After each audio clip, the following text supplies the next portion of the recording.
This chandelier is too small for this table, so I'm going to fix it. I took some ivy. I get up on a ladder, and I have 3 big clusters of ivy. Okay, look at, you can see I'm holding all 3 in my hands here, and each one's got kind of a stem on it.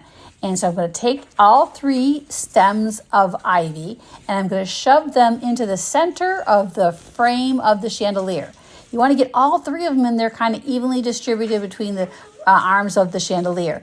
And that will help you to, by having all 3 in there, one will wedge the other one in place. I'm not using any wires or glue or anything crazy. I'm just using the kind of the volume of the 3 stems and the frame of the chandelier to hold it in place.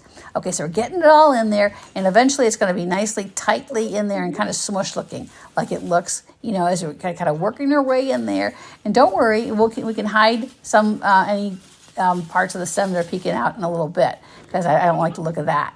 Okay, so there's all wedged in there pretty tight and looking kind of smushed. That's okay. Now you start taking all these long branches, pulling them apart, and you zhuzh them. You kind of wind them around the branches so you can evenly distribute the greenery kind of around the whole chandelier, which looks good. Now take some extra little pieces, and you're going to use that to hide any little stems or any little pieces that are showing, because you don't want them to show.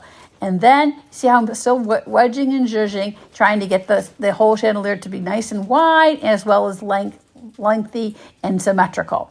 And then the last thing you're going to do, it's doing great. So I think there's a little section here where I show you where I cover a stem. Let's take a look. Oh yeah, there's a good looking picture. From afar, looks great. But then I see a stem peeking out, so I cover him with a little piece of ivy. Just hang him in there, he'll stay, he'll be fine. No one's going to mess with the chandelier. And then we're done.